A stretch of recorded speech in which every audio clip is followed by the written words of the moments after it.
पिछले क्लास में हम लोग क्या पढ़े थे, प्राइवेटाइजेशन तक कर लिए थे मोटा मोटी, और ग्लोबलाइजेशन के बारे में सिर्फ डेफिनेशन देखे थे।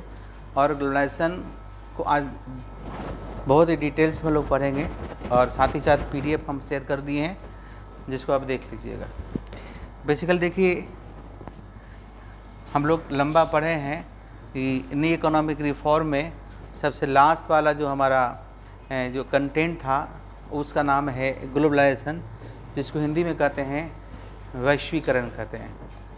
तो देखो, जो ग्लोबलाइजेशन है बेसिकली ये क्या है, एक लाइन में कहें तो जो ग्लोबलाइजेशन है ये मान लिया कि हमारा इंडिया है, इंडिया गोल नहीं है लेकिन मान लिया कि इंडिया है, चाहे कोई भी कंट्री है। तो अब यहाँ पर इसके अंदर बहुत सारे एक स्टेट, 2 स्टेट, 3 स्टेट, 4 स्टेट से व्यापार कर सकते हैं आसानी तरीके से। लेकिन अब इसके बगल में बहुत सारा छोटा छोटा कंट्री है ना जी। जैसे देखो, एक है इधर, एक इधर है, एक इधर है, एक इधर है, एक इधर है, एक इधर है, एक इधर है, इस तरह से बहुत सारा कंट्री है। तो जैसे मान लिया कि USA है ना, मानने में क्या दिक्कत है। ये मान लिया कि चाइना है, मान लिया कि इटली है ना, जापान है, जर्मनी है, UK है, रसिया है ना।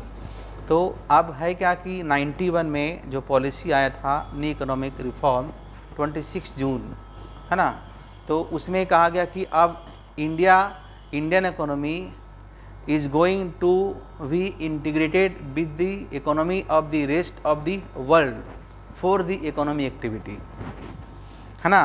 क्यों? इकोनॉमिक एक्टिविटी के लिए, मतलब व्यापार करने के लिए इकोनॉमिक एक्टिविटी में क्या क्या आ सकता है। जैसे कि इकोनॉमिक एक्टिविटी में आपको आता है, सबसे पहले हम लोग बात करते हैं है ना, तो कंजम्पशन है ना, उसके बाद दूसरा क्या है प्रोडक्शन, इन्वेस्टमेंट, एक्सचेंज, या कंजम्पशन, इन्वेस्टमेंट, प्रोडक्शन, एक्सचेंज। ये सारे एक्टिविटी अब एक दूसरे कंट्री के साथ कर सकते हैं। बहुत सारे कंट्री पहले से कर रहे थे ओपन मार्केट ऑपरेशन, जिसे हम लोग कहते हैं RBI में, लेकिन यहाँ पर जो ओपन मार्केट है मतलब इकोनॉमी को ओपन कर दिया गया, ओपन इकोनॉमी पॉलिसी कहिए। पहले क्या था हमारे क्या 91 से पहले क्लोज्ड इकोनॉमी पॉलिसी पर लोग एम्फेसाइज कर रहे थे। पहले हम इंडिया इकोनॉमी क्या था, सोशलिस्ट पैटर्न पे आगे बढ़ रही थी। अब इंडिया किस तरफ बढ़ रही थी, तो आपका जो है इंडिया जो है आप कैपिटलिस्ट मोड में मार्केट इकोनॉमी की तरफ बढ़ रही थी। अब इंडिया जो है, इंडिया हर कंट्री से जुड़ गया, इंडिया हर कंट्री से जुड़ गया। मतलब जुड़ने का मतलब ये आ भी सकते थे यहाँ से, और लोग यहाँ से जा भी सकते थे, ठीक है, दोनों काम। यानी कि लोग व्यापार यहाँ आके कर सकते थे, ये यहाँ जा सकते थे, ये यहाँ आ सकते थे। क्यों? For the economic activity. क्या कर रहे हैं? For the economic activity. Economic activity के लिए एक दूसरे कंट्री में लोग आ जा सकते थे फ्री से। तो इन ग्लोबलाइजेशन क्या था, तो globalisation is the integration of an economy कर सकते हैं with rest of the world for the free trade, है ना, for free exchange, free trade कर सकते हैं, एक्सचेंज ऑफ कैपिटल कर सकते हैं, एक्सचेंज ऑफ टेक्नोलॉजी कर सकते हैं। तो वहाँ का पूंजी यहाँ का पूंजी वहाँ का तकनीक यहाँ का तकनीक वहाँ जा सकता है। ये जितने सारे मॉल आप देख रहे हैं ये सब 1991 के बाद से ही आ पाया है। और तभी आप जो है दुनिया के किसी कोने का सामान आप पटना में या नवादा में या पूर्णिया में आसानी से मंगवा सकते हैं, और आज तो गाँव में भी मंगा सकते हैं। हालांकि शुरुआती दौर में था कि जो ग्लोबलाइजेशन है उसका इम्पैक्ट हमारा कहाँ पड़ा, तो एक ग्लोबलाइजेशन का इम्पैक्ट हमारा सिर्फ कहाँ पड़ रहा था, तो शहरों में पड़ा था, ऐसा कहा गया था। लेकिन ये मिथ्या विचार है। आपको बता दें कि 1991 के बाद से का, और जब चूँकि 20 अभी 2021 में इसका 25वां वर्षगांठ मनाया गया, तो 2005 में इसी पॉलिसी के तहत एक नया चीज़ विकसित किया गया जिसका नाम था स्पेशल इकोनॉमिक जोन। क्या नाम था? Special economic zone. सुने नाम इसका, है ना। देखो उसको भी समझते हैं। ये जैसे फिर समझिए, जैसे ये हमारा कंट्री है। स्पेशल इकोनॉमिक जोन का मतलब क्या होता है? स्पेशल इकोनॉमिक जोन का मतलब है कि इकोनॉमी के अंदर ही हम, इंडिया है, ये क्या है? इंडिया।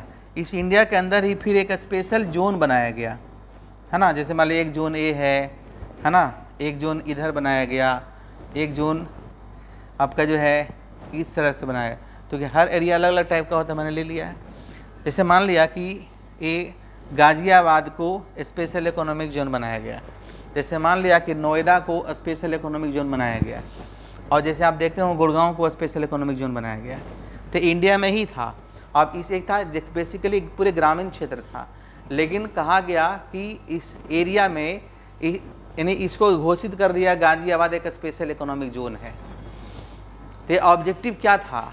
ऑब्जेक्टिव था कि इस जोन के अंदर, इस एरिया के अंदर जो इन्वेस्टमेंट का होगा विदेशियों का, हमारे जो इंडस्ट्री लगाएंगे उसको अगले 5 साल तक टैक्स हॉलीडे मिलेगा, मतलब किसी तरह का टैक्स नहीं लगेगा, और एक्सपोर्ट इंपोर्ट पर किसी तरह का टैक्स नहीं लगेगा, बिजली सस्ता होगा, यहाँ का सारा नियम अलग होगा। विशेष राज्य का दर सुने ना, उसी तरह से विशेष एरिया बनाया गया।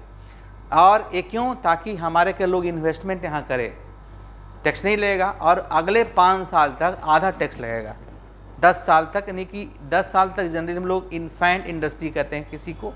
इन्फेंट समझते हो ना, जब बच्चा होता है ना इंडस्ट्री, तो उस पर क्या कि टैक्स हॉलीडे दिया गया, टैक्स की छूट दी गई, और ये काफ़ी सफल भी रहा। आप देख सकते हैं गाज़ियाबाद, गुड़गांव और नोएडा का मैंने आपको एग्जांपल दिया है, या आप इसका एग्जांपल देख सकते हैं कहाँ तक आगे बढ़ गया। जो ग्रामीण क्षेत्र में लोग वहाँ गोईठा ठोकते थे, आज वहाँ के लोग करोड़पति बन गए हैं। क्यों? It's because of heavy investment. और जब स्पेशल इकोनॉमिक जोन बना तो वहाँ बिजली आया, पानी आया, रोड बने, सड़क बने, पुल बने, हॉस्पिटल बने, कॉलेज बने, ये सारा कुछ वहाँ बेहतरीन ढंग से वहाँ ठीक चल रहा है ना, ठीक है। तो इस तरीके से हमारा जो स्पेशल इकोनॉमिक जोन है, एक जोन के अंदर एक जोन, इसको एक्सपोर्ट प्रमोशन के लिए, अब एक्सपोर्ट जो कि प्रोडक्शन कहाँ होगा? इंडिया में, और बिकेगा कहाँ? विदेश में। तो प्रोडक्शन होगा इंडिया में, तो रोज़गार कहाँ मिलेगा? भारत में। तो ऑब्जेक्टिव क्या था 91 में? ALPG पॉलिसी यानी इकोनॉमिक कहा कि देश में रोजगार के अवसर को बढ़ाना। तो इसी का एक पार्ट है, इसलिए मैंने बता दिया। अब चलिए हम थोड़ा सा बोर्ड पे आते हैं और समझने का प्रयास कीजिए। वैसे मैं आप लोग को बताया था, उसका डिफिनेशन लिखा दिया था। ग्लोबलाइजेशन क्या है? डिस्क्राइब द ग्रोइंग इंटरनेशनल, है ना, interdependence of the world economies, culture, population, है ना, brought about by cross border trade. मैंने बताया था ना, क्रॉस बॉर्डर ट्रेड का मतलब क्या है कि हम अपने देश से बाहर निकलकर व्यापार करेंगे, हम अपने देश से बाहर निकलकर संस्कृति के बारे में सोचेंगे। यहाँ जो पहले लड़कियाँ कन्या होती थी, अब पढ़ रही है, ये उसका पॉजिटिव इम्पैक्ट है ना, दोनों इम्पैक्ट था। ये पॉजिटिव इम्पैक्ट है कि महिला सशक्तिकरण की बात करते हैं। इन गुड्स एंड सर्विसेज क्या क्या, तो अक्रॉस द बॉर्डर क्या कर सकते हैं? तो देखो, गुड्स एंड सर्विसेज आदान प्रदान कर सकते हैं, टेक्नोलॉजी का आदान प्रदान कर सकते हैं, एंड फ्लो ऑफ इन्वेस्टमेंट, वहाँ के लोग आएंगे, यहाँ के लोग वहाँ जाएंगे, है ना। पीपुल एंड इंफॉर्मेशन, लोग आएंगे, इंफॉर्मेशन आएंगे, इंफॉर्मेशन जाएंगे, वहाँ के लोग यहाँ काम करेंगे, यहाँ के लोग वहाँ काम करेंगे। इस तरह की बात की गई थी किसमें? ग्लोबलाइजेशन पॉलिसी के तहत। क्लियर है? ग्लोबलाइजेशन पॉलिसी के तहत ये सारी बातें की गई थी। Country have built economics partnership to facilitate these movement over many centuries. कहा गया कि हमारा जो देश है ये डिसाइड किया था अगले कई सालों तक हम इस तरह का सुविधा देंगे ताकि दोनों देश के बीच व्यापारिक संबंध अच्छा हो। ठीक है, आगे बढ़ते हैं। इसी का हिंदी में है, मैं कर दी नोट शेयर कर दिया हूँ आप लोगों को। अब देखिए थोड़ा सा इसको हिस्टोरिकल पार्ट देखें। सिंस एंशियंट टाइम, मतलब प्राचीन काल से ही humans have sought distant places to settle, produce and exchange goods enabled by improvement in technology. भले प्राचीन काल में भी लोग दूर दूर तक व्यापार करते थे कि नहीं, है ना। हम अगर इंडस वैली सिविलाइजेशन की बात करें तो हमारा जो इंडस वैली सिविलाइजेशन क्या था जी, वो ट्रेड प्रधान सभ्यता था, भारत की सभ्यता था। आज हमारा क्या सभ्यता है? हमारा जो कंट्री है, हमारा जो इकोनॉमी है क्या है? आज का इकोनॉमी क्या है? आज का इकोनॉमी, इंडियन इकोनॉमी एक कहा जाता है कि एग्रेरियन इकोनॉमी है। और उस समय की इकोनॉमी क्या था? ट्रेड प्रधान कंट्री था। दूर दूर तक लोग व्यापार पहले भी करते थे। और इससे क्या होता है ना कि लोगों का, देखिए, जो चीज़ आपको पसंद है तो यहाँ खा रहे हैं, लेकिन जब वही चीज़ दूसरे जगह जाता है उसको ज़्यादा पसंद होता है। तो बाज़ार में हर लोग चाहते हैं कि उसका सामान अधिक से अधिक जगह बिके, तो पहले के लोग इस तरह से करते थे। और ख़ासकर जो है but not until the 19th century the global integration take off. लेकिन हमारा जो 19वीं शताब्दी था बड़ा ही बहुत हौच पौच रहा, बहुत सारे दूसरे कंट्री के लोग आए गए, और हमारा ब्रिटिश सरकार ने काफ़ी प्रतिबंध भी लगा रखी थी कि अब दूसरे देश के साथ व्यापार नहीं कर सकते हैं, दूसरे देश का टेक्नोलॉजी उपयोग नहीं कर सकते हैं। लेकिन जब देश को आज़ादी मिला तो आस्ते आस्ते हमारे यहाँ जो ये सारी चीज़ें थी ये हटी, है ना। फिर नेक्स्ट जो स्लाइड मैं आपको बता दूं,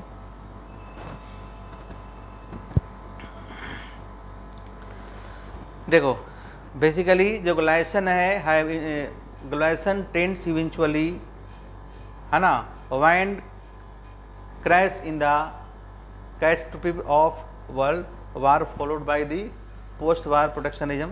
देखो खासकर हमारे के यहाँ जो विदेशी व्यापार को बढ़ावा मिला उस सेकेंड वर्ल्ड वार के बाद ही मिला। देखे होगे पोस्ट वार का मतलब है सेकेंड वर्ल्ड वार, ठीक है, सेकेंड वर्ल्ड वार मिला। और ये कहो कि 1929 में जो ग्रेट डिप्रेशन आया, कहाँ आया था ग्रेट डिप्रेशन? यूएस में आया था। कौन ठीक किए थे? केन्स ठीक किए थे। अब कैसे ठीक किए थे बताए थे डिटेल्स में, नहीं तो फिर जब मैक्रो पढ़ाएंगे तो बताएंगे आप लोग को। तो खासकर हमारा जो सेकेंड वर्ल्ड वार हुआ उस समय से आपका जो है जो हमारा यूनाइटेड स्टेट है उसने अपना एफर्ट से जो है इंटरनेशनल ट्रेड को बढ़ावा दिया। अब पूरे देश विदेश से देखिए होता है कि जब दो देश व्यापार करती है, जब दो देश व्यापार करती है तो व्यापार के बीच दोनों का संबंध भी मधुर हो जाता है। देखते हो कि चाइना इंडिया युद्ध होते होते रुक जाता है, क्यों? It's because of trade. India Pakistan होते होते रुक जाता है, क्यों? It's because of trade. तो ट्रेड एक ऐसा संबंध है जिसके कारण युद्ध, यानी कि ट्रेड शांति प्रदान करती है। दोनों कंट्री जो कि होता है कि जब युद्ध होने वाली होती है तो बीच में ज़रूर कोई बिचौलिया आते हैं, उसमें अर्थशास्त्री आते हैं, समाज सुधारक आते हैं, वो कहते हैं कि भाई यदि आप इस तरह के युद्ध हुए, इस तरह के हमला हुए तो ना जाने कितने समस्याएं होंगी, दोनों देशों के बीच व्यापार प्रभावित होगा। ऐसा देखा गया है 90 के दशक में जो हम पढ़ रहे हैं ना, ये युद्ध के कारण ये समस्याएं हुई। अगर इराक के साथ अमेरिका का युद्ध नहीं होता तो शायद भारत के हाल नहीं होता, है ना। आपको बताए थे जब शुरू में कि इराक जब हमला हुआ था, जॉर्ज डब्ल्यू बुश हमला किए थे, उसमें मुंबई एयरपोर्ट को यूज करने के लिए दिया गया था, जिसके कारण भी हमारा व्यापारिक संबंध प्रभावित हुआ। नहीं तो भारत और इराक का संबंध अच्छा अभी भी है, व्यापारिक संबंध खराब नहीं है, इसकी भी कुछ मजबूरी थी, है ना। बताए थे ना कि उन्होंने कहा था कि तुम अपना एयरपोर्ट यूज करने दोगे तो हम इतना लोन आपको देंगे, नहीं तो लोन वगैरह आपको नहीं देंगे, उसकी मजबूरी होती है। लेकिन सोचिए अगर दो युद्ध नहीं होता तो हालात ठीक रहती। अब एग्जांपल देख लो, कश्मीर कितना खूबसूरत है, जम्मू कश्मीर कितनी खूबसूरत है। अगर कल्पना करो कि पाकिस्तान और इंडिया के बीच शांति प्रस्ताव आ जाए और दोनों कहे हम दूसरे पर हमला नहीं करें, हम व्यापार को बढ़ावा दें, तो इतना दोनों को भी उस जगह पे इतना लोग आएंगे कि दोनों संभाल नहीं पाएंगे। वर्ल्ड का नंबर 1 टूरिस्ट प्लेस बन सकता है। कभी मौका मिले तो जम्मू नहीं कश्मीर जाके देख, जम्मू अलग है कश्मीर अलग है और लद्दाख अलग है। तो कभी कश्मीर या फिर चलो जम्मू भी जाके देखो, या कश्मीर या लद्दाख जाके देखो, कितनी खूबसूरत है वो जगह, स्वर्ग है वो। तो देखते हो ना स्वर्ग में टीवी में, महाभारत रामायण में, तो सही में उस तरह की वो चीज़ है, आई बस में। और वहाँ पे लोग जाना चाहते हैं, लेकिन ऐसी हालात होने के कारण भी, इतनी भयानक हालत फिर भी लोग बहुत लोग जाते हैं। लेकिन सोचो ज़रा, अगर दोनों देश के बीच संबंध अच्छा हो जाए तो और लोग, कितने सारे लोग वहाँ पे जाएंगे। तो व्यापार एक ऐसा इंस्ट्रूमेंट है जिससे हम आपसी मतभेद बना, मतलब मतभेद भूलना पड़ता है, युद्ध रोकना पड़ता है। बहुत बार देखे होंगे, है ना। व्यापार ही है एक ऐसा चीज़, जैसे इंडिया पाकिस्तान को टमाटर भेजता है और भारत से क्या मिलता है? भारत उससे प्याज लेता है। हालांकि ऐसा ही इंडिया में प्याज नहीं होता है, लेकिन डिपेंडिंग है, दोनों जगह दोनों कुछ होता है, लेकिन कंपैरेटिवली दोनों इस तरह के व्यापार करते हैं। क्लियर है ना। तो जो हमारा जो कोई भी तो ग्लोबलाइजेशन जो हुआ तो एक कंट्री, दो कंट्री, तीन कंट्री, देखते होगे जो देश के प्रधानमंत्री या राष्ट्रपति घूमते रहते हैं तो खर्च उसमें है घूमने में, लेकिन उससे व्यापारिक संबंध अच्छा होता है, भाई वैसे में। और व्यापारिक संबंध अच्छा होने के कारण देखो अमेरिका कितना बार आग दिखाता है इंडिया को, क्यों रुक जाता है? कितना बार कहता है कि रशिया तुम सपोर्ट की हम ही कर देंगे, रोक देंगे, लेकिन नहीं रोक पाता है। जान रहा है कि अगर हम रोकेंगे तो वो भी रोकेगा। जब 1998 में हमारे यहाँ परमाणु परीक्षण हुआ था तो अमेरिका बहुत सारा प्रतिबंध लगा दिया था, तो भारत दूसरे कंट्री के साथ शुरू कर दिया है। भारत एक बहुत बड़ा मार्केट है, चाइना एक बहुत बड़ा मार्केट है, इसलिए कोई भी इससे संबंध खराब होने से कतराता है। अगर आज चाइना से संबंध खराब कर ले अमेरिका तो कितना उसको लॉस होगा समझ में आ रहा है, कितना उसकी कंपनियां इन्वेस्टमेंट की है, चाइना को भी नुकसान होगा। उसी तरीके से भारत और चाइना का देख रहे हो युद्ध होते होते रुक जाता है। क्यों? क्योंकि जितना सारा जो देख रहे हैं मोबाइल, टीवी, क्या क्या बैटरी सब वहीं से आता है। इवन गीता का जो पढ़ते हैं, गीता प्रेस है ना, उसका महाभारत है, रामायण है, कुरान शरीफ सब कुछ उसका आता है। और सब कहाँ छपता है? चाइना में छपता है। प्रेस इंडिया में बंद हो गया है कि नहीं, लेकिन फेमस था। तो चाइना वाले जितना में तो आप छापिए उससे कम दाम में छाप के दे देंगे, है कि नहीं। तो इसलिए व्यापार को बढ़ावा देने के लिए ऐसे हमारे क्या बहुत महत्वपूर्ण भूमिका निभाई है। देखो इसको एक एक करके पढ़िएगा। मैं बेनिफिट्स क्या है ग्लोबलाइजेशन से, मैं इसको थोड़ा छोटा करके दिखाता हूँ सभी सब लोग देखें। सबसे पहले ग्लोबलाइजेशन से हमारा बेनिफिट यहाँ से शुरू करते हैं। Technological innovation. कल्पना करो 91 के पहले हमारे देश की स्थिति क्या थी? पूछो कभी घर में दादाजी से। एक चैनल बताया था ना, सिर्फ हमारा DD1 था, है ना, और महाभारत चलती थी ना, तो एक टीवी में हजारों की संख्या बैठते थे, ना दिखता था फिर भी कहते देख रहे हैं, कितना दूर से दिखते थे। अब आज ये जो डिजिटल बोर्ड देख रहे हैं, आज घर घर में जो एयर कंडीशन देख रहे हैं, पहले AC साउथ कोरिया से आता था, इंडिया में भी बनता था लेकिन साउथ कोरिया से आता था।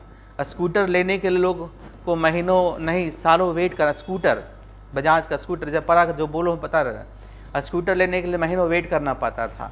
एक टेलीफोन कनेक्शन BSNL के लेने के लिए वर्षों वेट करना पड़ता था, वर्षों। अरे शहर में मिलता था वर्षों में, गांव में लग जाता था तरसों। मतलब 5 साल बाद आएगा नंबर कि नहीं आएगा पता नहीं है। आज ये हाथ में ये जो मोबाइल देख रहे हैं, ये सब ग्लोबलाइजेशन की देन है ना, सब विदेशी टेक्निक है। इतना फास्ट इंटरनेट जो चल रहा है सब इसकी देन है। तो टेक्नोलॉजिकल इनोवेशन हमारे के यहाँ हुआ। उसके बाद है foreign direct investment. Foreign direct investment में बहुत सारे यहाँ कंपनियाँ आई जिन्होंने अपना फॉर्म बनाया, अपने इन्वेस्टमेंट किए। और इससे सबसे बड़ा फ़ायदा क्या हुआ? इससे क्या फ़ायदा हुआ? बेसिकली इससे फ़ायदा क्या हुआ कि यहाँ जब विदेशों से लोग आए, मैं बोर्ड पे आके बताता हूँ। देखो FDI को प्रमोट करने का ऑब्जेक्टिव क्या था? यानी विदेशियों द्वारा इन्वेस्टमेंट हमारे के यहाँ किया गया, इंडस्ट्री में किया गया। FDI का मतलब जो विदेशी कंपनियां थी अपना इंडस्ट्री बनाना शुरू किए। और जब बनना शुरू हुआ तो यहाँ पे क्या हुआ? सबसे पहले रोज़गार मिला, अनस्किल्ड वर्कर ही मिला। कंडीशन था ना, ये ऑब्जेक्टिव क्या था? रोज़गार को देना। तो हमारे क्या ग्लोबलाइजेशन का ऑब्जेक्टिव था रोज़गार को देना। किसको? Unskilled worker. हालांकि उन्होंने नया टेक्नोलॉजी के साथ आया, लेकिन पहले अनस्किल्ड थे, उसी को थोड़ा थोड़ा ट्रेंड किया। क्योंकि ये लोग अमेरिका से, जर्मनी से, जापान से ट्रेंड वर्कर को लाते तो काफ़ी पैसा देना होता। यहीं पर छोटा छोटा जितने सारे जो कोर्सेज देख रहे हैं, ये BBA देख रहे हैं, BBM देख रहे हैं, BCA देख रहे हैं, निफ्ट देख रहे हैं, सब उसी सब जो है यहाँ पर ट्रेनिंग सेंटर खोले, सबको ट्रेंड किया। भले ही 10 साल तक मजदूरी का काम करते रह गए, लेकिन इसका जो नेक्स्ट जनरेशन तैयार हुआ वो डॉक्टर इंजीनियर बना। ठीक है, ये दूसरा बेनिफिट था किससे? ग्लोबलाइजेशन से। अब चलो तीसरा हम आते हैं। अब देखो इसमें से और बात करते हैं। अब जैसे देखिए हमारे के यहाँ जब इनकम बढ़ा, देखो जब किसी भी कंट्री में इनकम बढ़ता है तो दोनों चीज़ बढ़ता है। इनकम इक्वल टू पढ़ते हैं जी, क्या पढ़ते हैं? C+S एक साइड, या C+I दूसरा साइड। अगर आप मैक्रो हमसे पढ़े होंगे या वीडियो दिए हैं अगर उसमें देखे होंगे तो एग्रीगेट डिमांड, एग्रीगेट सप्लाई पढ़ाए होंगे, है ना। एग्रीगेट डिमांड को हम कहते हैं वाई का मतलब इनकम, इनकम मतलब नेशनल इनकम। तो जब देश की या जब इनकम बढ़ती है तो कंजम्पशन बढ़ेगा, कंजम्पशन बढ़ेगा तो क्या बढ़ेगा? डिमांड बढ़ेगा, है ना। डिमांड बढ़ेगा तो क्या बढ़ेगा? प्रोडक्शन बढ़ेगा, प्रोडक्शन बढ़ेगा क्या बढ़ेगा? एम्प्लॉयमेंट बढ़ेगा, एम्प्लॉयमेंट बढ़ेगा, क्या बढ़ेगा, इनकम बढ़ेगा।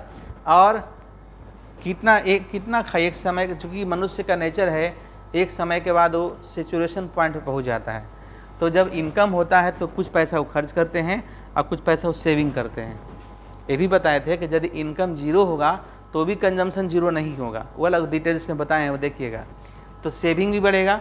अब देखिए हमारा जब पूरे इकोनॉमी की बात करें तो किसी का इनकम है, किसी की इनकम नहीं है। तो जिसका इनकम नहीं है वो कर्ज लेते हैं। तो बैंकिंग प्रणाली का विकास, सेविंग हमारे क्या बढ़ना शुरू हुआ। सेविंग यह होता है, saving is the function of income. Income होगा तब ना सेविंग होगा, है कि नहीं। और उसी तरह से हम बात करें कैपिटल, तो कैपिटल क्या है, जो कैपिटल फॉर्मेशन है, capital formation the function of saving. अब सेविंग होता है तो ही तुम्हारा पूंजी होता है, वही फिर दूसरे लोग इन्वेस्ट करते हैं तो फिर से रोज़गार बढ़ता है। इसलिए हमारा हमारा जो क्या उसको बोल सकते हैं, एक ट्रैप था हमारा, पॉवर्टी का जो ट्रैप था, अनएम्प्लॉयमेंट का जो ट्रैप था, जाल था, उस जाल को तोड़ दिया गया। किसके द्वारा, ग्लोबलाइजेशन पॉलिसी के द्वारा। और दूसरी बात है हमको पूरी दुनिया में काम करने का मौका मिल रहा था ना। बहुत सारी कंपनियां आई कि यहाँ लेबर सस्ता चली, वहाँ हम आपको काम देंगे, है ना। तो सबसे बड़ा ऑब्जेक्टिव था रोज़गार देना, जिसमें सफल भी रही भारत, और इसलिए आज हमारा ये नया भारत। दूसरा इनइक्विटेबल डिस्ट्रीब्यूशन, और चौथा है आपका जो है थ्रेट टू सोवरेंटी। उसमें कहा गया कुछ इसका नेगेटिव इम्पैक्ट भी है कि हमारा सोवरेंटी को, हमारे संप्रभुता को नुकसान होगा, लेकिन ऐसा हुआ है क्या, है ना। इसीलिए विरोध हो रहा था, फिर से विदेशी कंपनी आएगा तो यहाँ पे इनइक्वालिटी बढ़ा भी है, इसे बताएंगे इनइक्वालिटी कैसे बढ़ा। देखिए शुरुआती दौर में क्या हुआ कि सेज की बात 2005 में ना आया, 2006 में लागू हुआ, लेकिन ये 1991 में आया था। तो शुरुआती दौर में इनका चॉइस क्या होता, शहरी क्षेत्र होता था। लेकिन बाद में सरकार ने एक नियम बनाया कि भाई अब तो भाई बहुत हुआ, अब इसको आप देख रहे हो कि यहाँ जो पटना का इलाका है, जो कहाँ खेती होता था, सब बिल्डिंग बड़ा बड़ा बन गए, है ना। That also impact of 1991 policy. तो कोई भी, चूँकि अब है क्या कि उस समय जब मनमोहन सिंह पॉलिसी ला रहे थे तो उन्होंने बताया था कि इसका लॉन्ग टर्म बेनिफिट अच्छा होगा, है ना। शॉर्ट टर्म में घबराइए नहीं, शॉर्ट टर्म में कुछ समस्या हो सकता है। जैसे तुम लोग पढ़ते हो ना, तो शॉर्ट रन में प्रॉब्लम है तुमको, शॉर्ट रन मतलब 5 साल, ऐसे मिडिल रन कहते हैं हम अपनी भाषा में, ऐसा कोई टेक्निकल टर्म है नहीं। तो अगर हम पढ़ाई करते हैं तो शुरुआती का 5 साल बहुत कष्ट होगा, है ना, कष्ट होगा, पढ़ना पड़ेगा, जागना पड़ेगा, तुम्हारा कुछ दोस्त कमा रहा होगा, वो तुमको नहीं बेनिफिट मिलेगा। अब तुम्हारे 5 साल का जो पीक आवर है एकदम यंग एज वाला, वो डांस वांस करने का मौका नहीं मिलेगा। कुछ लोग देखते हो गांव में हर पार्टी में डांस कर रहा है, फोटो डाल रहा है कि नहीं। तो हम लोग इसको इकोनॉमिक्स में कहते हैं अपॉर्चुनिटी कॉस्ट। आपको पढ़ने का मौका है, देख रहे हैं compare, you are sacrificing your time. Development means sacrifice. आप जो है शॉर्ट रन में आपको तकलीफ़ है, लेकिन लॉन्ग रन में आप उससे बेहतरीन पोजीशन में होइएगा यदि पढ़ते हैं तब। कोई भी बच्चा पढ़ता है और जिसके पास नॉलेज है, तो कोई बताओ को अनएम्प्लॉयड है, कोई अनएम्प्लॉयड नहीं है। हाँ डिग्री, अगर तुम्हारे पास डिग्री, हम तो बहुत सारे हिंदी मीडियम वाले विद्यार्थी को भी जो है ठीक ठाक करके कहीं ना कहीं एडजस्ट कर देते हैं, अगर उसको थोड़ा बहुत भी पढ़ाने लिखाने के लिए आता है तब। पढ़ाने लिखाने के अलावा बहुत सारा काम मिलता है, रिसर्च एसोसिएट का काम मिलता है, तो अगर रिसर्च असिस्टेंट का काम मिलता है। आई बस में अब सब जगह खाली अंग्रेजी नहीं बोलना होता है, और आस्ते आस्ते वो बच्चा भी सीखता है। अंग्रेजी सीखना मतलब अंग्रेजी के विद्वान नहीं होना है, अंग्रेजी भाषा थोड़ा समझ लेना होता है। तो ऐसा रिकॉर्ड है, कोई भी बच्चा जो पढ़ता है, पढ़ने वाला है, तो सफलता हर को मिला, किसी को 1 साल में मिले, किसी को 5 साल मिला, सफलता हर व्यक्ति को मिल जाता है। इसी विश्वास से लोग पढ़ते हैं, है ना। नहीं तो किसी को अंतिम एज में नौकरी लगा, तो भाई चलिए ऐसा होता है इसलिए ना कि शुरुआत में मेहनत करता है, तो 1-2 एग्ज़ाम दिया, सफलता नहीं मिला तो छोड़ दिया, अरे छोड़ो बाद में देखते हैं, फिर शुरुआत करता है। इसलिए मेहनत अगर कंटिन्यू करते हैं, तो मनमोहन सिंह का मानना था अगर हम लगातार इस पॉलिसी को आगे बढ़ाते रहे तो एक दिन हमारे देश में अच्छाई आया। देखिए 1999 में हमारा युद्ध, देश के साथ युद्ध भी हुआ पाकिस्तान का, है ना, लेकिन बहुत ज़्यादा हमारा फ़र्क नहीं पड़ा। क्यों? It's because of this policy. Anyway, उसके बाद है नेक्स्ट आते हैं, ये आपका है इंटरडिपेंडेंस हुआ एक दूसरे पर। जैसे देखो हम अमेरिका जो है ना, अमेरिका दूध उत्पादन में नंबर 1 पोजीशन पे है, पता है कि नहीं? नहीं है, लेकिन उस पर ध्यान नहीं देता। ठीक है, देख लेना 1 और 2 पे होगा कोई, याद है 1 या तो 2, 1। लेकिन अब वो क्या करता है, भारत से व्यापार करता है, वो दूधे बेच देता है। हमारे पास उतना समय नहीं है खोआ बनाने का, लड्डू पेड़ा बनाने का, और उसको प्रोडक्ट बना के मतलब इंडिया को बेचा तो किसी और कंट्री को बेचा, आई बस है। अब तो बहुत सारा टेक्निक आ गया, दूध घाटने के लिए भी कढ़ाई नहीं चलाना पड़ता है, दूध दिया सब घटा गया, हो सकता है अब अपने बनाता होगा, है कि नहीं। लेकिन अब सवाल है कि अमेरिका, जिसे हम लोग पढ़ते ना, ट्रेड पढ़ते हैं, कॉम्परेटिव कॉस्ट थ्योरी पढ़ते थे, तो दोनों कंट्री दोनों सामान बना सकता है, लेकिन उसी को बनाने महारत हासिल करता है जिसमें उसका स्पेशलाइजेशन हो। तो दो कंट्री के बीच इंटरडिपेंडेंस होता है, तो युद्ध जैसे हालात होने से बचने लगता है। अमेरिका हो, इंडिया हो, पाकिस्तान हो, नेपाल हो, सब एक दूसरे से व्यापारिक संबंध से जुड़े हुए हैं, है ना। तो ये फ़ायदा हुआ। उसके बाद है हमारे इकोनॉमिक ऑफ स्केल को एक लाइन में कहते हैं कॉस्ट कम गया, है ना। इकोनॉमिक ऑफ स्केल टॉपिक है जिसको बोलते हैं हिंदी में decrease the cost of production, है ना। जब प्रोडक्शन बड़े पैमाने पर होता है तो कॉस्ट क्या होता है, कम जाता है। अब कॉस्ट कम जाता है तो प्राइस कम जाता है, अब प्राइस कम जाता है तो डिमांड बढ़ जाता है, बढ़ता है डिमांड, और डिमांड जब बढ़ जाता है तब प्रोडक्शन और बढ़ता है। इस तरह से आपका जो है 1991 के बाद जो ग्लोबलाइजेशन पॉलिसी आया, उसमें यह हुआ कि सभी का इनकम बढ़ गया। क्या हुआ, सभी का इनकम बढ़ा।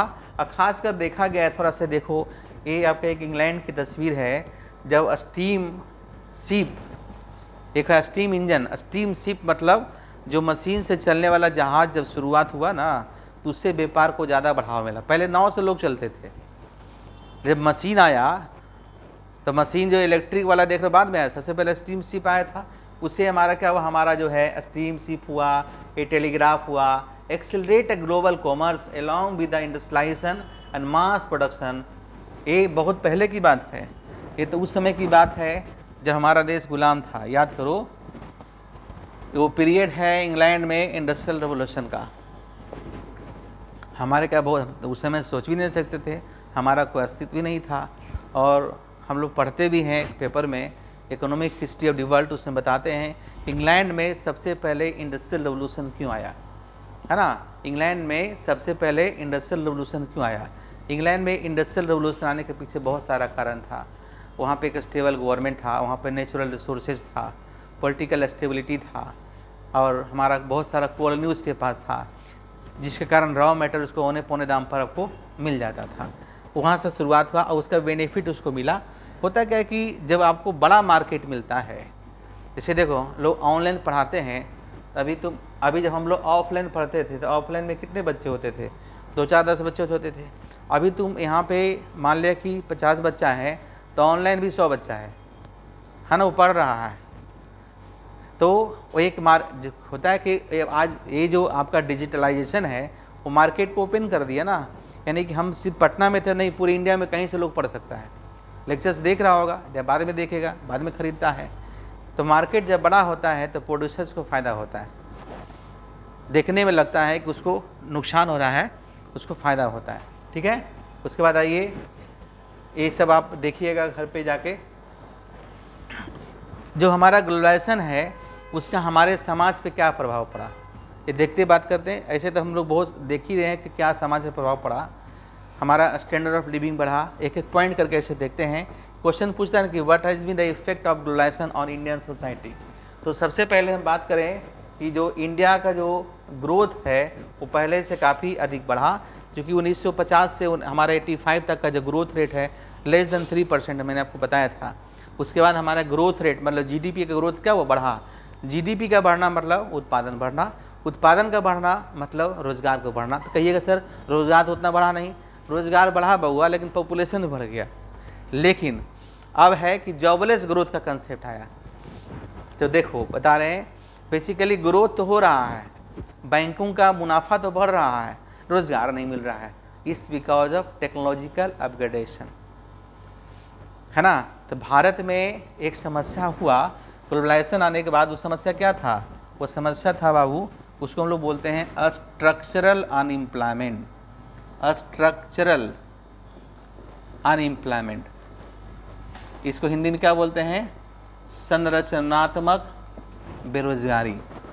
एक क्वेश्चन VVI बहुत बार कंपटीशन में पूछता है कि भारत में अभी किस तरह का बेरोजगारी है। तो क्यों? तो इसको हम लोग बोलते हैं हमारे के बेरोजगारी क्यों हुआ, तो हम इसको कहते हैं due to change in method of production. Due to change in method of production. Production का कितना तरीका? 2 तरीका। पहला इकोनॉमिक्स में बोलते हैं लेबर इंटेंसिव टेक्निक और दूसरा कैपिटल इंटेंसिव टेक्निक। लेक्चर सबको दिए, जाके देखिए। लेबर इंटेंसिव टेक्निक में लेबर का उपयोग अधिक होता है और मशीन का उपयोग कम होता है, और कैपिटल इंटेंसिव में मशीन का उपयोग ज़्यादा होता है और लेबर का उपयोग कम होता है। तो 1991 के बाद से क्या हुआ? मशीन का उपयोग अधिक होने शुरू नहीं, लेकिन अब जो हो रहा है मशीनों का उपयोग अधिक हो रहा है, तो लेबर का डिमांड कम रहा है। जैसे बैंकिंग सेक्टर में देखिए, पहले कितने सारे लोग मैनुअली एंट्री करते थे, अब पासबुक अपडेट करना है तो मशीन कर देगा, है ना। अकाउंट भी खोलना है तो मशीनें खोल देता है अकाउंट, पैसा डालना है तो मशीन, पैसा निकालना है तो मशीन, भाई को बैंक जाएगा। उसके बाद और तो तब हो गया, अब आ गया UPI, फ़ोन पे, गूगल पे, है ना। इससे भी हमारे क्या बेरोजगारी बढ़ा है, एक बैंकिंग का बर्डन कम कर दिया। पहले रात में पैसा निकालते थे 5 बजे बाद, तो नहीं भाई तो नहीं, दिक्कत है। कल्पना करो कि भाई पहले 5 बजे बाद पैसे जरूर पड़ जाती थी तो पैसा ट्रांसफ़र करना मुश्किल था और हमें 1 दिन, कभी 2 दिन, कभी कभी 3 दिन इंतजार करना पड़ता था। लेकिन आज इस तरह की फैसिलिटी हमारे पास है कि हम घर बैठे अपना ट्रांसफ़र लाखों का या करोड़ों का भी कर सकते हैं, है ना। करोड़ों का भी कर सकते हैं, बैंक सुविधाएं देती है आपको, है ना। घर बैठे सारा कुछ कर सकते हैं, तो इतनी सारी बेनिफिट्स आपको। ये हमारा पॉजिटिव इम्पैक्ट भी था, नेगेटिव इम्पैक्ट है। पॉजिटिव इम्पैक्ट है कि काम आपको फास्ट हुआ, डिले नहीं हो रहा है। नेगेटिव इम्पैक्ट है रोजगार का स्तर कम गया। लेकिन हाँ, अब पॉपुलेशन धीरे धीरे पॉपुलेशन का ग्रोथ रुक रहा है, स्थिरता आएगी लेकिन इसमें समय लगेगा। ठीक है, चलो आ जाओ।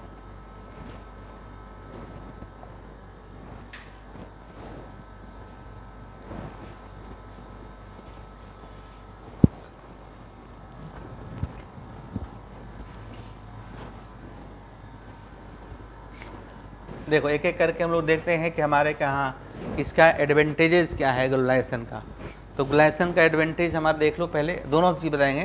पहला है increasing globalisation of India has access to market of the country to foreign company seeking to invest and operate within the massive Indian market. Hindi में देखे लिखा हुआ है ना। भारतीय हमारा जो निवेश का स्तर है पूरे वर्ल्ड में बढ़ गया, यानी कि हम पूरी दुनिया में जाकर कहीं कर सकते हैं। अब पूरे दुनिया वाले भी इन्वेस्टमेंट यहाँ के कर सकते हैं।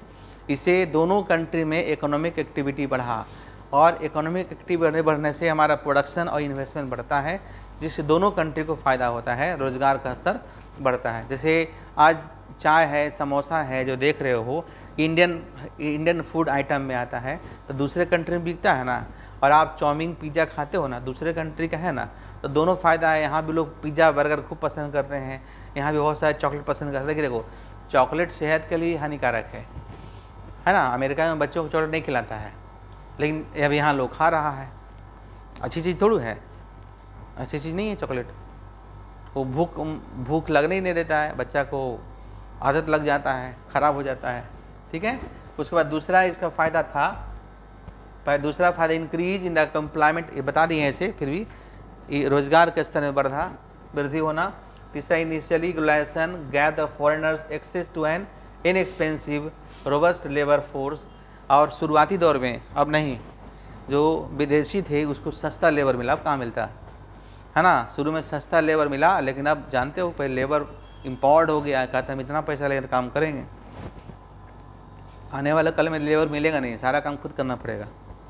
विदेशों में बर्तन धोना खुद से पड़ता है, हालांकि बर्तन धोने का मशीन आ गया है ना। बर्तन धोने का, कपड़ा धोने का, प्रेस करने का सब मशीन आ गया है। तो उससे रोज़गार का स्तर कम भी रहा है, और लोग काम करना भी नहीं चाहते हैं। लोग देखते करते हो आजकल, अब जिस तरह से अब जैसे लोग पढ़ लिख रहा है, तो पढ़ाई लिखाई का स्तर ऊपर होने पर तो लोग ये सब काम नहीं करेगा ना, क्यों करेगा।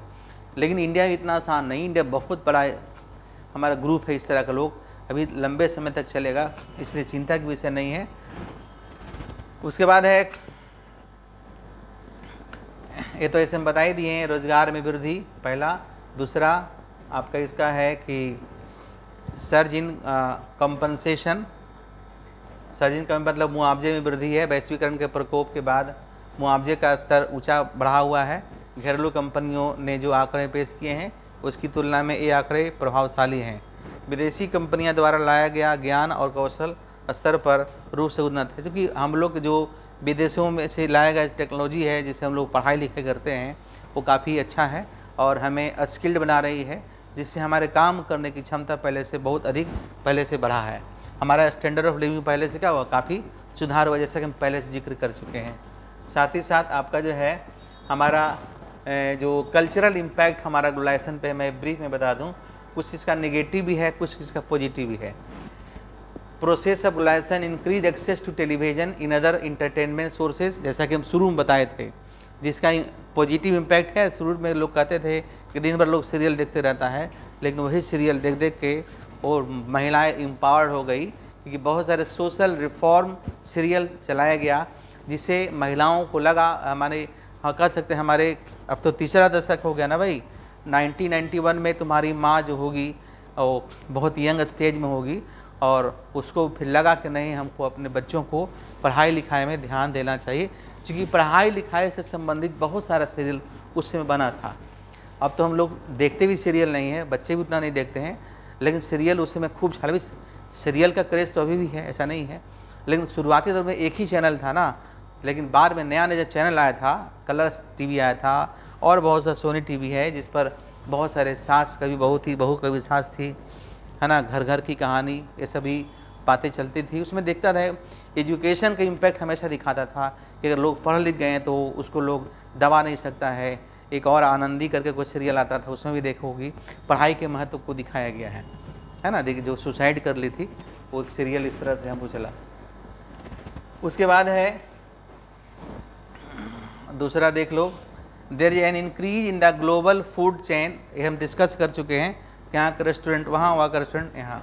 उसके बाद है द एंटरटेनमेंट सेक्टर, इंडिया भी काफ़ी ग्रो किया, वहाँ के मूवी यहाँ देख रहे हैं ना हिंदी में करके जी, और यहाँ वाला वहाँ देख रहे हैं, दोनों को रहा है काम। पहले जब मूवी रिलीज होता था सिर्फ इंडियन मार्केट में होता था, अब ग्लोबल मार्केट में होता है।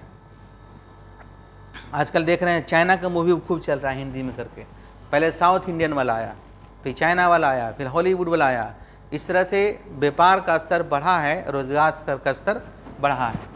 तो पहले लोग हीरो हीरोइन बनाते थे सीरियल वगैरह या मूवी, तो उसको सिर्फ भारतीय मजाक से मतलब होता था, लेकिन आज इसका सीरियल पूरे दुनिया में चलता है। देखो दिख रही है, Bollywood movie are also distributed and accepted at international level.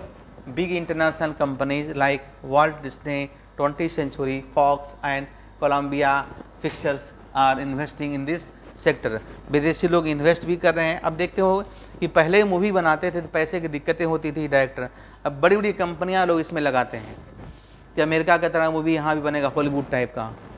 हालांकि नकल हो नहीं पाता, लेकिन फिर भी लोग प्रयास कर रहे हैं।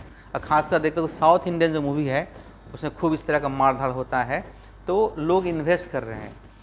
देखते हैं कि लोग अगर डिमांड है तो देखिए कैपिटलिस्ट है ना, जो कैपिटलिस्ट कंट्री है उसके पास पैसे की कमी नहीं है, उसको अपॉर्चुनिटी दिखना चाहिए, वो पैसा कहीं भी लगा देंगे। पहले लोग कोचिंग सेक्टर को कितना बकवास समझते थे, अब देखो लोग बड़ी बड़ी कंपनियां बन गई है और भारतीय कंपनियां जो है देश विदेशों में भी कोचिंग का एक माहौल बना दिया, खासकर कोविड के बाद। पहले इसको लोग फालतू ही समझते थे ना कि इसका कोई वैल्यू नहीं है, लेकिन आज लोग इस पर डिपेंडेंट हो गए हैं। एनीवे उसके बाद है कि the entertainment sector in India has, तो बता ही दिए, बार बार आ जाता है।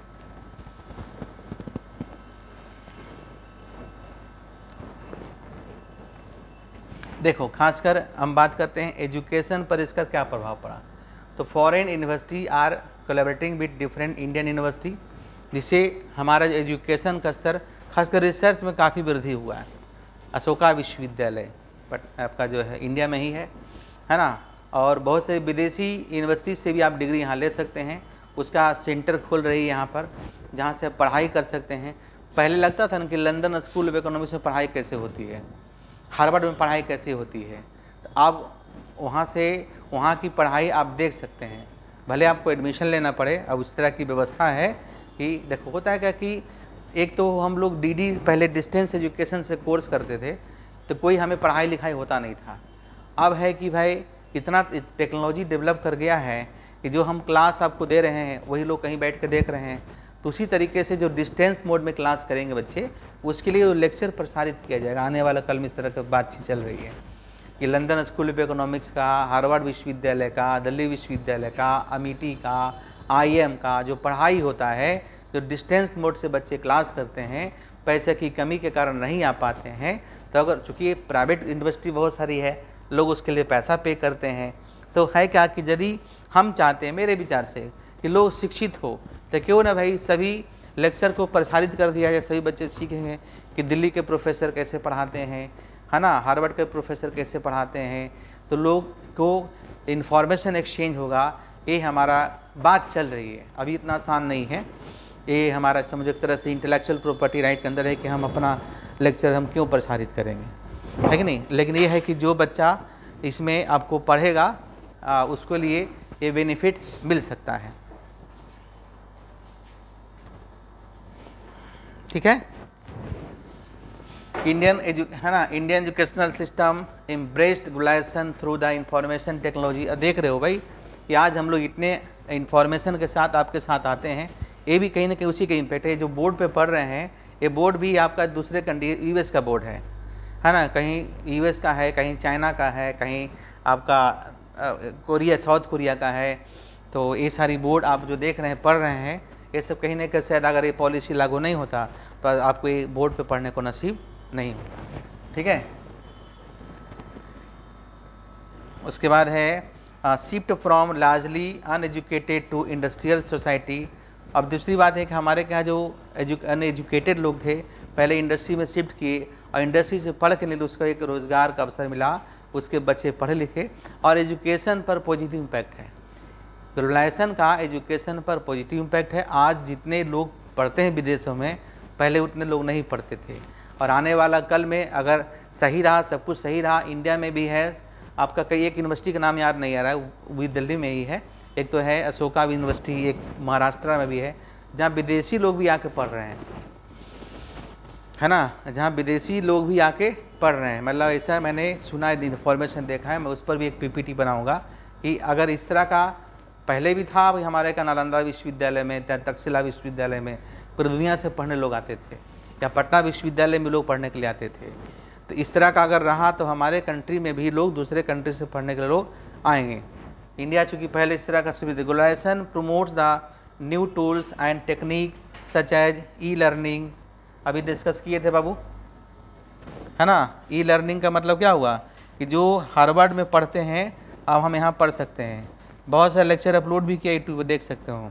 Flexible learning, distance education programme हम डिस्कस किए ना अभी, एंड ओवरसीज ट्रेनिंग। ओवरसीज मतलब वर्ल्ड वाइज ट्रेनिंग, अभी मैंने डिस्कस किया है। हम लोग भी जब आपको पढ़ाते हैं तो हम लोग भी सोचते हैं किस तरह से बच्चों को पढ़ाया जाए, तो हम लोग भी सर्च करते हैं कैसे पढ़ाई होता है। भाई मान लिया हमारा अप्रोच है, तो हमारा कुछ मित्र विदेश में हैं, तो उससे पूछते हैं भाई तुम लोग किस तरह से पढ़ाते हो। तो भाई वहाँ पे भी लेक्चर्स होता है, नोट्स बच्चे बनाते हैं। यहाँ पहले क्या होता था, खड़ा हो जाओ और पढ़वाते थे, तो उससे क्या आपका विकास होगा। You have to listen the lecture, है ना, कलेक्ट द मटेरियल।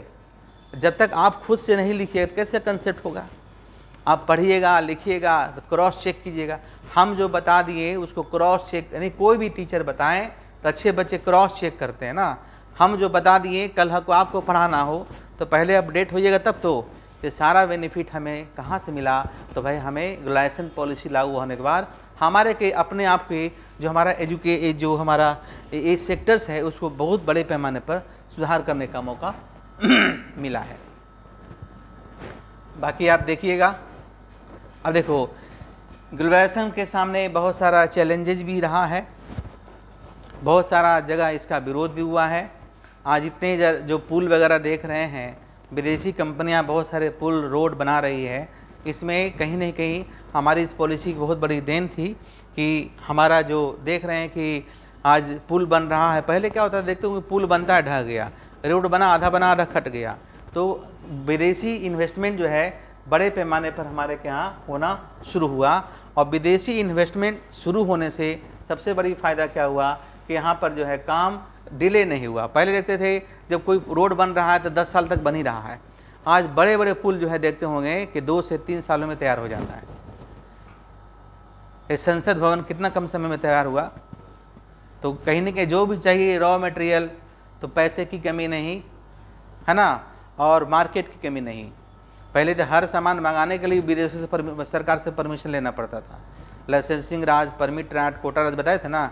लेकिन अब इस तरह की बात नहीं है, क्योंकि 1991 में जो पॉलिसी आया इसमें सभी को जो है एक बहुत बड़ा मार्केट दिया, और सबसे बड़ी है सभी को एक इक्वल अपॉर्चुनिटी मिला काम करने का।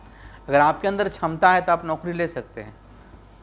पहले तो भाई सरकारी नौकरी था तो भाई उसमें रिजर्वेशन में जाते थे।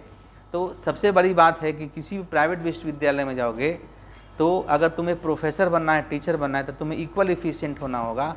आप किसी रिजर्वेशन, अच्छी बात है, समाज देखो हर चीज़ का 2 पहलू होता है, अच्छा और बुरा। नेगेटिव इम्पैक्ट भी है, लेकिन हम अब लोग पॉजिटिव की बात कर रहे हैं तो हम अंत में ही कंक्लूजन करेंगे there are some negative points of the globalisation policy for Indian economy, but ultimately we can say that Indian economy evolve after 1991 के बाद ये आगे बढ़ा, और हमारा जो एक डेट ट्रैप में फंसा हुआ था अर्थव्यवस्था उससे बाहर निकला। कर्ज के जाल में जो फंसा हुआ था, बताए थे कर्ज का जाल, जितना हमारा कर्ज था उससे ज़्यादा हम इंटरेस्ट पेमेंट कर रहे थे। तो देश जो है हमारा जो country was under the clutches of the debt trap, and उस डेट ट्रैप से आई विल बी एबल और we will be able to come out, India will be able to come out from that debt trap. Therefore we can say that this policy has played one of the important role after the independence, और जो India को एक strong country बनाया, India को world level पर आपको उभरने का एक बहुत बड़ा मौका दिया, जिसमें हम मनमोहन सिंह और आपका जो है पीवी नरसिम्हा राव दोनों की बहुत बड़ी भूमिका मानते हैं। उस समय के जो तत्कालीन इकोनॉमिक्स थे उन्होंने भी काफ़ी सपोर्ट किया। जो अपोजिशन पार्टी में थे, अटल बिहारी वाजपेयी हो, अरुण शौरी हो, अरुण जेटली हो, या सुब्रमण्यम स्वामी हो, या अमर सेन हो, जगदीश भागवती हो, सुषमा चक्रवर्ती हो, सभी ने कभी जोर से मेहनत किया और सभी ने कामों को सराहा। इसलिए इतना लंबे समय तक पॉलिसी चला। अगर इतना ही ख़राब होता पॉलिसी तो लंबे समय तक नहीं चलता।